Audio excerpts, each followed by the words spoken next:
Hey, it's Clay Trader for bullwarriorstocks.com. This will be a video chart on ticker symbol LKEN. Before I get started, I'd like to note to please check my disclaimer. So here we are looking at this one, and as you can see, hopefully the first thing that kind of pops up that you noticed is down here in the volume. You can see that volume has all of a sudden really started to come in today. And with that, you can see, actually the past few days it started to come in, but today more so. But over the past few days, when that volume has been coming in, the price has been creeping up. So that's always a good thing that you want to see. Big volume and then, price action that reacts accordingly. Nothing worse than seeing, bigger volume come in and then having the price go sideways or worse yet down. Obviously with this one, that was not the case.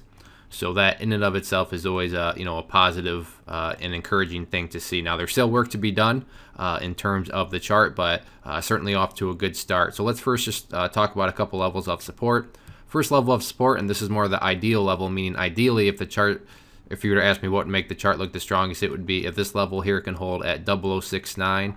That is the 50-day simple moving average, which you can see right there on the purple line. And then the next area of support is going to be its bigger brother down here, or its big brother I should say, down here at the 200-day simple moving average, and that's valued at 0055. But at the end of the day, as long as this level of support holds, and that is going to be this trend line, then the overall chart will remain bullish. Just think about how a trend line needs to be formed. In order to be formed, you need to have higher lows. So as you can see, the price went down here and fell, moved back up here, and then on this current pullback, it only went down that far. So because this high, or excuse me, that low is higher than that low, it gives us the ability to draw this trend line. So like I said, preferably you'll want it to hold above the moving averages, but if it doesn't, then you do have this overall trend line here that is acting as support, and you want to see that continue to act as support, because remember, as long as the price remains above this trend line, that implies and that means that the price is putting in higher lows, and that is the name of the game. Now for the fun stuff, let's talk about some resistances. The first level of resistance, and this is really kind of what I'm going to do, is just draw a little zone. So the top of this zone is up here at 009, and then actually I'll change this to red to represent resistance.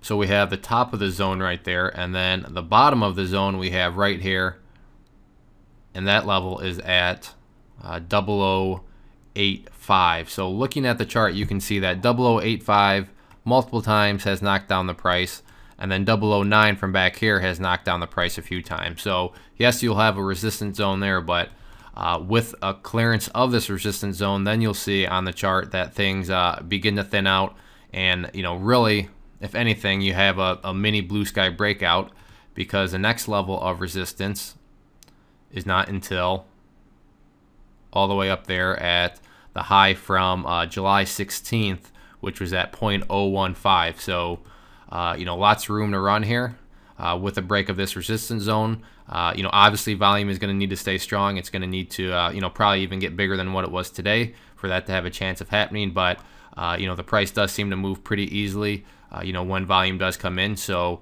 and according to the chart, this is the next level of resistance. So one that with a break, the price could very well make a nice move up there, but volume's going to need to stay strong. The bidders are going to need to stay strong so these supports hold, and then we'll kind of have to see how things unfold with that. But all in all, nice to see the higher lows coming in, nice to see it get above these two key moving averages, and now it's just a matter of breaking through this resistance zone and then seeing what happens after that. So if there are any other questions, please let me know. If not, again, this was LKEN. Thanks for listening.